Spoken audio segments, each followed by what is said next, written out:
إن الحمد لله نحمده ونستعينه ونستغفره ونعوذ بالله من شرور أنفسنا ومن سيئات أعمالنا. من يهده الله فلا مضل له ومن يضلل فلا هادي له. وأشهد أن لا إله إلا الله وحده لا شريك له وأشهد أن محمدا عبده ورسوله. أما بعد فإن أصدق الحديث كتاب الله وأصدق الهدي هدي محمد صلى الله عليه وسلم وشر الأمور محدثاتها وكل محدثة بدعة وكل بدعة ضلالة. أعوذ بالله من الشيطان الرجيم. بسم الله الرحمن الرحيم.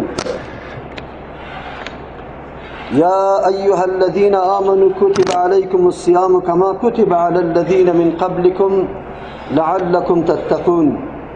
وعن أبي هريرة رضي الله عنه قال رسول الله صلى الله عليه وسلم: من لم يدع قول الزور والعمل به فليس لله حاجة في أن يدع طعامه وشرابه. رواه البخاري رحمه الله. حضار عزتمند، در آستانه رمضان پربرکت قرار داریم. ضرور است که ما بدانیم که رمضان چه موسمی بوده. الله سبحانه و تعالی چرا سری بندگان خود رمضان فرض کرده. در رمضان چقدر خوبی ها هست برای امت اسلامی. از او خاطر هر مؤمن ضروری است که در تمام احکام الله سبحانه و تعالی تأمل بکنه، فکر بکنه. عبادت فرض شده الله سبحانه و تعالی چقدر حکمتایی داره. توسط ازی در امت اسلامی چی چیز پیدا میشه. با وصفی که هر مؤمن با مجرد شنیدن حکم و امر الله سبحانه و تعالی مکلف است که او را انجام بده، اگر حکمت و فلسفیش بدانه یا ندانه. اما الله سبحانه و تعالی بعضی امور شاقه و سخت خود اشاره به حکمتا میکنه، لیکن حکمتای تفصیلی نه، بلکه بسیار اجمال به او اشاره میکنه. آیتی که تلاوت کردم الله سبحانه و تعالی بعد از اینکه اعلان فرضیت رمضان میکنه بالای بندگان خود، و نه در این فرضیت ما تنها نبودیم بلکه امتای سابقه امرای ما شریک بوده، به اصل حکمت رمضان اشاره میکنه: لعلکم تتقون. اگر در این جمله که الله سبحانه و تعالی در آخر آیت بر ما تقدیم میکند کمی تأمل بکنیم، میدانیم که الله ما را متوجه به یک چیز خیلی مهم کرده. الله میگه رمضان فرض کردیم. خب برای کدام چیز فرض کردیم؟ به این خاطر نیست که الله سبحانه و تعالی انسان واره نعوذ بالله درد برش رسیده باشه و کفت دل از تو بکشه. نیازی نداره به این که کل مخلوق از خوردن و نوشیدن خود منع بکنن. الله سبحانه و تعالی به این امور هیچ نیازی نداره. لیکن الله سبحانه و تعالی سوالی که در ذهن تو پیدا میشه که الله سبحانه و تعالی چرا رمضان فرض میکنه، خصوصا در روزهای طولانی، روزهایی که خیلی گرم باشه، ممالکی که 23 ساعت روزه را میگیره. آیا این یک نوع از ظلم بالای بندگان شمرده نمیشه؟ الله سبحانه و تعالی این شبهات دفع میکنه، میگه ای بنده ها، ما رمضان فرض به این خاطر نکردیم که من نیازی بری ازی دارم، بلکه لعلکم تتقون، به خاطر ازیست که شما درسای تقوا را در رمضان بگیری. رمضان مدرسه هست که تو در اینجا تربیه میشی. رمضان ایطور مدرسه هست که تو را در درجه میرسانه، در مقام و منزلت میرسانه که خیلی عالی به نزد الله سبحانه و تعالی میشه. اجر تو، پاداشی تو در حد میرسه که دیگه حد و نهایت نداره. کسی او را شمار کرده نمیتونه که اینی اجر و اینی قدر است. الصوم لی و انا اجزی به. پیغمبر علیه السلام میفرماید که الله سبحانه و تعالی میفرماید روزه برای ماست و ما پاداش مستقیم میدم. اعمال دیگری برای خود پاداش ها داره، اما رمضان به خاطر ماست، به خاطر از اینکه امتحان کامل یک بنده ما در این رمضان خیلی بسیار به وضاحت و آسان صورت میگیره. بنده ای که در گوشه و کناری که هیچ کس همراهش نیست به چه چیز مصروف باشه، روزه گرفته، حقیقی روزه گرفته یعنی که رسمکی روزه گرفته. دو قسم روزه دار داریم. روزه رسمکی خوردن نوشیدن بند است، بس دیگه اعضا روزه نداره. دشنام هست، دزدی هست، دروغ هست، جاسوسی هست، شیطنت هست، بدبینی هست، قلب از کینه و کدورت پر است، بغض و عداوت با مسلمان داره، تلاش میکنه کسی را فریب بده، در سودا و تعامل خود غش میکنه، هیچ اراده نداره خیرش به کسی برسه. اینطور آدم ایرا رمضان این روزدار است، صائم هست، ولی صائم رسمی، صائم اسمی، نه صائم حقیقی. صائم حقیقی او کسی است که قدم قدم لحظه لحظه از عمر خود زیر مراقبت الله سبحانه و تعالی قرار میده. متوجه بشه که رمضان الله سبحانه و تعالی بالای ما فرض کرده، مرا امتحان میکنه، صف مسلمان پاک میسازه. تا وقتی که انسان در مشاکل، در صعوبات، در تکلیفات واقع نشوه، شناخته نمیشوه چی رقم آدم است، استواریت داره نه، ثابت قدمی داره یا نه، فداکار و قربانی دادنی هست یا نه. رمضان مبارک ما و شما را جدا میسازه، صف خود به خود جدا میسازه. شاید افراد ما امروز داشته باشیم که حتی از نماز جمعه خود غایب کرده باشه، صرف به خاطر رمضان جایی که به زعم خودشان که ما از مخلوق الله خود پناه کردیم و به زعم خودشان شاید بگوید که الله سبحانه و تعالی ما را نبینه، ولی خبر نداره که از الله سبحانه و تعالی خود پنهان کرده نمیتونه. اگر در تاکو بره، اگر در دره پغمان بره، اگر در تنگی سیاد بره، اگر در هر نقطه باشه، عمل کرد و حرکت این انسان الله سبحانه و تعالی مراقبت میکنه. بسیار جای تأسف است که همچو مدرسه عظیم از ما اموتور بروه و ما دایش تربیه نشویم، همچو امتحان بزرگ الله اموتور بره و ما تصفیه خدا، مجاهدت خدا، اخلاص و صداقت خدا به الله سبحانه و تعالی نمایان نکرده باشیم. بسیار سخت است. ما را گفت الله که لعلکم تتقون، به ما سپرد بدانی که رمضان با وصف سختی و صعوبتش به این خاطر است که شما تقوا را حاصل بکنید. سه قسم درس رمضان بر ما داره و این درس های است که امت اسلامی توسط از این بنا میشه. پایه های امت اسلامی تقویت پیدا میکنه، امت اسلامی منسجم میشه، امت اسلامی حس همدردی و همکاری را با خود پیدا میکنه. اول نقطه که رمضان مبارک در جور کردن جماعت مسلمان بر ما یاری و کمک میکنه موضوع تصفیه است. تصفیه صف است، صف جدا میشه. و کسی که صرف خودن مسلمان میگه اما از حقیقت اسلام آگاهی نداره، دید همچو فرایض الله امتحان میشه که واقعا مؤمن است یا نه، به فرمان الله تابعدار هست یا نه، ای آدم چقدر اخلاص داره، صداقت داره، یقینا روزه را گرفته یا نگرفته. بیشتر گفتم که روزه تنها نمیگه بند کردن خوردن و شرابه، بلکه روزه مفهوم دیگری داره، مفهوم عمیقی داره. تو را وجودی تو را در کنترل اختیار تو قرار میده که ای انسان با دستت چه بکنی، با چشمت چه بکنی، با قلبت چه بکنی، با پایت چه بکنی، با این زبان، با این چشم، با این گوش، با این اعضای سالمی که الله سبحانه و تعالی برات داده، در کدام چیز از این کار بگیری. افسوس است، بسیار جای افسوس است. روزه دارم اما یک لحظه از فیلم تلویزیون دور نشدیم. روزه دارم خودشی که در سر بامم است و اموتون روشن است. روزه دارم خود لیکن تلفنم پر از فحشا و عیاشی است. روزه دارم دروغ میگم. الله سبحانه و تعالی تو روزه را قابل قبول نمیداند. تو مسلمان حیثیت اسلام تواضع نکردی، بیرقت بالا نشوده. از امو خاطر رسول الله صلی الله علیه و سلم به این خاطر که امت خدا آگاه بسازه، بیدار بسازه، میگه ابی هریره رضی الله عنه میفرماید قال رسول الله صلی الله علیه و سلم، رسول الله فرمود، الله رحمتای الله سرش باشه، چی فرمود؟ من لم یدع قول الزور، کسی که نگذاشت گفتار دروغه، گفتار نامناسبه، گفتاری که اساس و بنیاد و اصالت نداره. این گفتار دروغ چی را میگه؟ تهمت سری مردم، نعوذ بالله. گفتار دروغ ای را میگه حتی در سودایی که تو میدی با او قیمت نخریدی، تو قسم یاد میکنی که به این قیمت خریده. گفتار دروغ که امروز ظلم کرده رایستی تلاش میکنی که برادری مسلمان امروز نیاز داره به خریدن این روغن، برش بگویم که دلار بالا رفته، برش بگویم که برای ما همین قدر آمده، در حالی که این روغنی تو 1 سال پیش است. عجیب امتحان الله سر کل مخلوق الله می آید. قطی رمضان مبارک در سخت امتحان قرار میگیریم.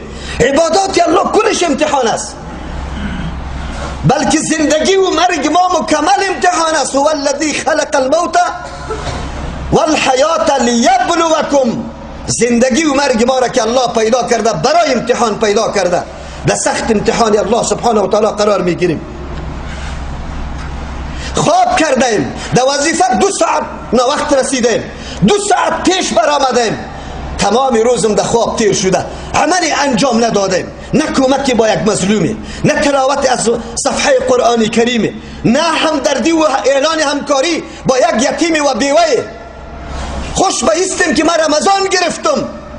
رمضان گرفتیم. چی کردیم؟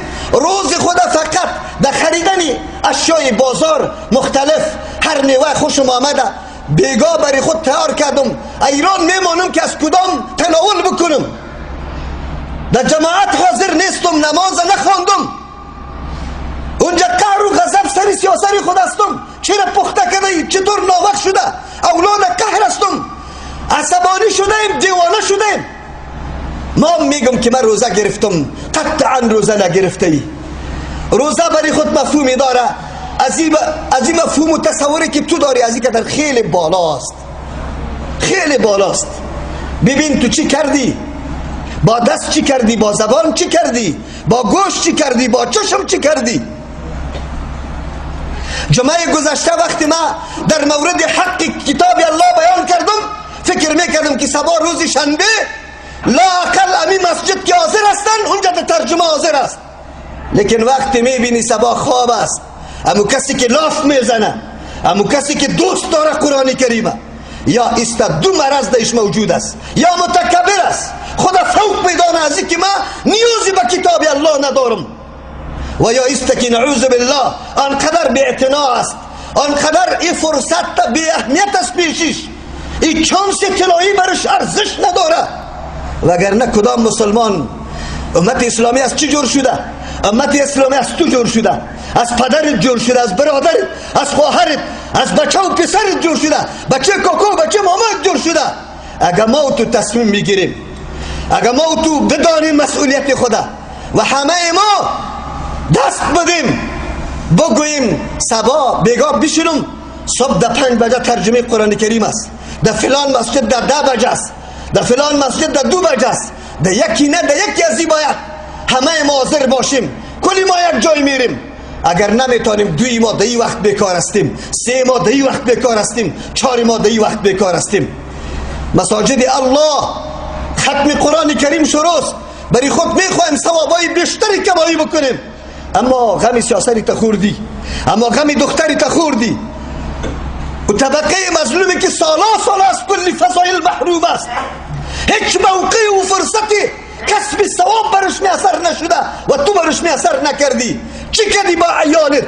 چقدر زمینه را آماده کردی که او را بردی در جای ثواب؟ درک مهم است، درک مهم است. در عربستان سعودی مردمش امو اراده را داره، الله برش امو طور مهیا کرده، برابر کرده، اراده امیر داره که نماز ما در فلان مسجد با امرای تمام عیالم باشه.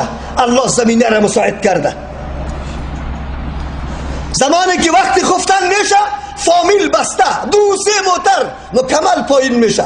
در حرم پرسان میکنی از کجا آمدی؟ 4 ساعت منزل کرده، افطار دست مسیری را کرده، در حرم خدا میرسانه که ما ثواب بیشتر پیدا بکنم. قاری که خب قرآن خب زمزمه میکنه، خب میخوانه، تو از پیشش لذت میبری. یک روز سیاسری تا آوردی که هم از لذت قرآن آگاه باشه؟ یک روز سیاسری تا به درس قرآن حاضر کردی؟ داد بزنیم که مؤمن هستیم، مؤمن واقعی، لیکن عمل کردیم ما، زندگی عملی ما را تکذیب میکنه. با الله قسم بس اوقات خوفی از این میره که انسان منافق نشود، که دعوای ایمان حقیقی را دارم اما در عمل ایمان حقیقی نه اسمی وجود نداره، رسمی وجود نداره. واقعیت کجاست؟ رمضان مبارک ما را قدم قدم امتحان میکنه، قدم قدم زیر مراقبت الله سبحانه و تعالی قرار داریم. کی بیدار شدی؟ شب کی بیدار شدی؟ چی معامله کردی؟ بعد از اون چی کردی؟ دیگه خواستم خیلی زیاد، زن من دیگه چیز نمیخورم، یک پیاله چای پرتو غرب خودم میپرتیم. جماعت ها از پیش ما رفته، 10 بجه از خواب بیدار میشیم، میگیم ولا خواب رفته بودم. خواب ده سرید تو چی قسم روزه گرفتی؟ فریضه الله نماز صبح از پیش تو رفته، فریضه الله را ترک کرده. یادم میگم من صائم هستم، روزدار تو را نمایان میکرد که چه قسم مومن هستی. مردم میگه بی خواب هستم. الحمدلله اشخاصی را داریم که دمی شب و روز 2 ساعت خواب داره، 3 ساعت خواب داره. از 3 ساعت اکثریت دوستا انشاءالله که خواب اضافه نداشته باشد، لیکن تقسیم اوقات واقعی برای زندگی خود در رمضان تیار کرده. یک حصه عمر خود طور تیر میکنه، خود تسلیم میکنه به الله که الله مطابق فرمان تو به خود عیار میکنم، دیگه اختیارات نفس وجود نداره، کنترل نفس وجود نداره، کنترل ماست. سخن ما سخن سنجیده، راست، واقعیت، حقیقت، سخنی که دیگه کس جذب کنه، سخنی که واقعا نمایندگی ازی بکنه که در قلبم چقدر درد وجود داره، نمایندگی ازی بکنه که در قلبم چقدر سوزش وجود داره، نمایندگی ازی را بکنه چقدر دلسوز بالای برادری مسلمان خود هستم. وقتی سلام میپرتی از سلام انداختنت معلوم میشه که تو چقدر دلسوز هستی با یک برادری مسلمان. اما تو تیر میشی سلام یا میگی السلام علیکم و رحمت الله و برکاته. رمضان ما را تربیه میکنه، ما را تنقیه میکنه. شوائب، کدورات ای باید دور شود. در رمضان بدانیم که ما کیستیم، اعضای ما در کنترل کیست. در یک روایت بخاری تو اومده من لم یدع قول الزور والعمل به والجهل، کسی که نمیگذاره گپی ناشایستک، گپی دروغ، گپی بی بنیاد و عمل کردن به گپی بی بنیاد و از جهل نمیگذاره. صفات جهل، آن چیزی که زایده جهل است. زایده جهل چیست؟ نه قبول کردن گپا. زایده جهل چیست؟ خدا کلام دانستن، خدا مستغنی دانستن از رحمت الله. جهل امیر میگه که ما ضرورتی ندارم که به یک درس در رمضان حاضر باشم. کدام وقت بری تو دیگه موقع پیدا میشه؟ کدام عالم که برای تو قرآن درس بگوید کجاست؟ این برکت رمضان است که عالم خود میآید برای تو درس قرآن شروع میکنه، لیکن تو خوای تپر کو، خوای تپر کو نخیزی. بیاییم دمی رمضان تصمیم بگی که با جای از اینکه در دکان میرم در ترجمه قرآن میرم. باز بیبی که الله قوت میده در دکانداری هم، یا نه که نه خو سرت میاد دکان قلف میکنی میایی در خانه، چی میکنی؟ ابلیس لعین چقدر ما را وسوسه میندازه، چقدر ما را مغلوب ساخته، تابع خود ساخته. در فکرت میندازه اگر آلی تلاوت قرآن صبحی بکنی باز خویت میاد در دکان، خویت میاد، باز موتر رانندگی کرده نمیتونی. تا که ما خود تسلیم کردیم به ابلیسی خیالی که فعلا ما اینقدر خود ترسو شدیم، بزدل شدیم، انواع سختی ها را بر ما پیش میکنه، ما تابیسته. موسمای تجارت بزرگ از ما رفته رایسته. بالله قسم امروز که کدام ترجمه کردیم هر فردی دو حاضر می بود، حقیقت می دانست که تقلید چیست و اتباع چیست، پیروی امامات چی حیثیت داره. ولی یک روز باز دیگر روز میگیم ما عوام هستیم نمیدانیم. دروغ نگو، کاذب، دروغ نگو. دست صددی از این نیستی که تو علم حاصل کنی، خدا به دین بدانی. در روز قیامت به الله قسم جواب میدی به دختر و زنی تو ما موتر گرفتیم، اتکا به الله کردیم. در روزی که من موتر میگیرم به الله قسم 20,000 افغانی کسی برای ما نداده باشه. از هر طرف که زنگ زده میشه خواهرها میگه که ما اینجا اینی قدر خواهر هستیم. همین روز از شکردره کسی میگه که ما از اونجا میاییم. من گفتم از اونجا حرکت بکو به خواهرها موتر بگی. الله پوره میکنه. لیکن تو مسلمان در بیخ گوشی ترجمه قرآن است، سیاست شریک نیست، خودت شریک نیستی. خودت سیاست را بگذار. ما مفهومی رمضان را بدانیم. اگر یادت تو ترجمه نکرده باشی که لعلکم تتقون، رمضان برای ماست، برای تربیه ماست. این گهواره تقوا سازی است. این مرا مؤمن واقعی و مؤمن صاف و پاک می سازه. به الله امتحان میدم دحین عین گرمی و سختی، دحین عین گرمی و سختی که سخت کار کردیم توش نشده، در باغ تناستم، در پالوی فریزر تناستم، یخجال یک چشمه رو نمیبینه. اینجا ما به الله امتحان میدم که گلاس پس مانده میشه در یخجال به وصفی که وجود تقاضا میکنه. وجود میخواه که حالا یک شب بزن. امتحان میدی تو را متقی میسازه. الله فخر نکنه بالای تو در پیش ملائک؟ نگویه که بنده مرا ما خواهشات دادیم، تقاضاها دادیم، در وجودی تو هیچ تقاضا وجود نداره، عبادتی مرا میکنی. یک دفعه در وجودی تو تقاضا مانع موجود باشه، باز عبادتی الله سبحانه و تعالی را بکن. الله سری تو فخر بکنه. ای مؤمن قدری عظمتی تا میشناسی؟ در پیش الله سبحانه و تعالی قدری تا میشناسی؟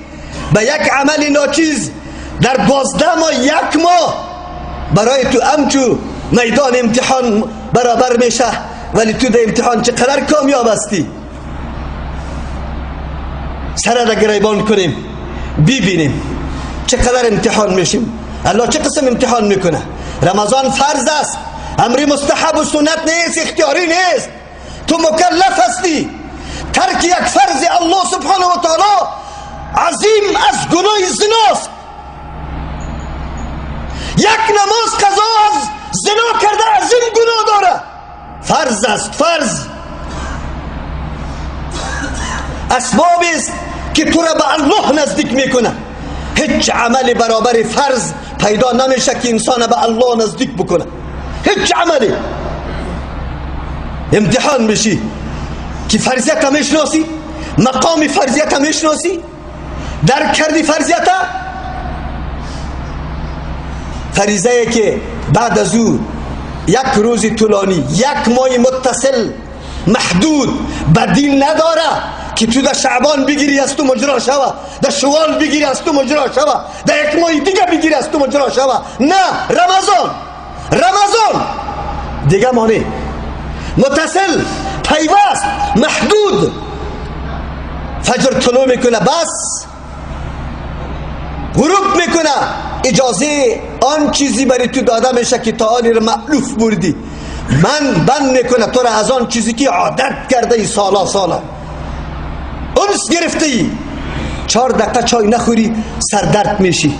الله چطور قوت میده؟ ما حالی چرا سردرد نمیشیم؟ الله بدیل داده، به بنده خود آسان کرده. اگر میگفت که بلا سحری روزه بگیری، بلا سحری روزه بگیری، کی بود؟ چه قسم شخصی می بود؟ الله چقدر احسان سر ما میکنه، بدیلش بر ما میده، ولی در مورد امتحان قرار میده که ما چقدر پابند فرمان الله سبحانه و تعالی هستیم. پابند فرمان الله سبحانه و تعالی هستیم. میفهمی؟ این کلش لحظات امتحان الله بود. تو را امتحان میکرد که بندیم واقعا مؤمن واقعی است، مسلمان واقعی است، یعنی که محض ادعای اسلامیت کرده بود، در جمله امت اسلامی خود شمرده بود. کدامش است؟ بیایی که یک کم امتحان کنیم. خدا دوستای گرامی، خدا امتحان کنیم. از اعضای خود در این روزای رمضان چی کارایی گرفتیم، چشم ما چی کرد. بگذاریم تلویزیونم، زنه بگیم که تلویزیونم بکن لیلیشه اونجا ببر. ما نازانی تلویزیون کار داریم، نمو تقریری که ملا در تلویزیون کار داریم نمیشنویم. و سکو فیلم های مبتذل میه، چشم ما به یک چیز دیگری میخوره. موبایل خدا قطع کردیم، کلی عمر در چی مصروف شدم؟ در لهو لعب، روز بیگاه میشه. چقدر نفل خواندیم، چقدر تلاوت قرآن کردیم. یقینا بیایی که عمل بکنیم، به دستور پیغمبر علیه السلام عمل بکنیم، روزی خود روزه بسازیم، مفهوم واقعی را به روزی خود بدیم، لباس روزی واقعی را به تن کنیم. محضی نه که کل عمر ما خیرات بود. کجا رفته بودی؟ در بازار بودم. چی میکردی؟ دستاتم یک بالتی انداختم. تو خود کلی روز اونجا بودی. دستات بالتی انداختن خود 2 دقیقه بود. والا گیرشن مقت فلانی شروع کرد کمپاینه، گفت که به فلانی بدیم به فلانی ندیم. عمر ما به این میتور حالتا ضایع شده. این لحظات قیمتی رمضان مبارک سواد شوال برای تو نیست، در ذوالحجه برای تو نیست، در ذوالقعده برای تو نیست. موقع است خبرداری، موقع است خبرداری که در وقت افطار تو که روز بیگاه کرده ای دعایت قبول میشه. مشکلات داری، حاجتها داری، مریض داری، قرض داری، انواع صعوبات داری، بندی داری. قبل از اینکه افطار میکنی دسته که بالا کو طرفی الله سبحانه و تعالی طلب کو که فرحت حقیقی برات نصیب شود. بدانیم قدر رمضان، بدانیم لحظه شماری کنیم، از خود سوال کنیم که این وظیفه ما در این ساعت وظیفه ما چیست؟ نماز جمعه از پیش ما خلاص میشه، آنی وظیفه ما چیست؟ مستقیم برم در خانه، فلان چیز در خانه ضرورت بود، لااقل در خانه پرسان کنم چی چیز نیاز داره خانواده، پرسان کنم، همکاری کنم. نماز از پیشم نروه. در بعد از نماز دیگر والا رمضان مبارک است هیچ کارم ندارم. امو ساعتی که الله دعا را قبول میکنه در رمضان، در جمعه، امو ساعت اکثر علما قولش به این است که ساعتی است که بعد از دیگر تا شام است و تو در مسجد الله سبحانه و تعالی کتاب الله را پایین کرده ای، تلاوت کرده رایستی، به الله سبحانه و تعالی میگی که الله چه انعام عظیم سربه کردی، در احب البلاد شاندی مرا، در بهترین بقعه و در بهترین خطه مرا شانده ای. احسان تو نیست؟ در زیر رحمت تو قرار دارم. ساعتی است که قطعا دعا قبول میشه، قطعا دعا قبول میشه. دادیم وقت برش، دادیم، داد میزنیم. مشکل دارم در زندگی خود، یک روز به الله رجوع بکو، به الله سبحانه و تعالی التجا بکو، از الله سبحانه و تعالی بخو که مشکلت حل شود. الله سبحانه و تعالی بکنه که ما واقعا مسلمان شویم. دوستا باز براتون میگم فرصت است. 1 هفته تیر شده از رمضان مبارک و از ترجمه قرآن کریم. ترجمه قرآن کریم در یک جای نه، الحمدلله علمایی که تعلق به ما داره تقریبا در 10 جای دوره تفسیر قرآن کریم شروع، یعنی درس قرآن کریم شروع. این مهم نیست که ما کل قرآن کریم ختم بکنیم، این مهم است که ما یک آیت قرآن کریم به وجه درستش مفهومش آشنا شویم و تصمیم بگیریم که او را در زندگی خود تطبیق کنیم. اگر این کار کردیم کامیاب هستیم ان شاء الله سبحانه و تعالی. ولی نشوه که سبا باز خواب برده باشیم، باز والا وقت نداریم، در فلان کار مصروف هستیم. کارهای دنیا به الله قسم اگر خلاص شود، تعلقات و رفتار تو با قومیا هیچ خلاص نمیشه. سبا و دیگه سبام است، اما رمضان مهمان الله است، تو رخصت میشه. درس قرآن است، تو رخصت میشه. از این فرصت کار بگی، بیا خود آشنا بکو. یک روز خود به الله سبحانه و تعالی بگوی که الله خواب خدا، دکان خدا، موتر خدا، کار و روزگار خدا، کورس خدا، صرف به خاطر محبت کتاب تو ما گذاشتم رفتم به خاطر کتاب تو یک لحظه نشستم. افراد داریم 80 سال عمرش است، در 80 سال یک روز در درس قرآن کریم یک لحظه ننشسته، یک لحظه. این آدم در روز قیامت در قبر جواب میگه. چی رقم جواب بگوه؟ ربی خدا میشناسه، دینی خدا میشناسه، امام خدا میشناسه که در کل عمر و یکی فرصت ها را ما همیشه از دست دادیم نکنیم. به هوش بیاییم. این دنیا بلا قسم، این اولاد، این دنیا چه چیز به دردت میخوره؟ مرگت معلوم نیست کی وفات میکنی. یک کمی هوشیار بیدار شویم. توبه خوشحالی برای کسی که از این فرصت های خیلی با ارزش استفاده درست میکنه. الله از این جمله ما و شما را بکنه، توفیق بده، نصرت ما را بکنه. ما اهلیتش نداریم، الله اهلیت ما پیدا بکنه که ما همچون لحظات قیمتی بشماریم، اهمیت بدیم، اقدام کنیم، اقدام عملی کنیم. الله نصیب همه مسلمانان بگردانه. بارك الله لنا ولكم في القرآن العظيم ونفعنا وإياكم بالآيات والذكر الحكيم. استغفر الله لي ولكم ولسائر المسلمين فاستغفروه إنه هو الغفور الرحيم.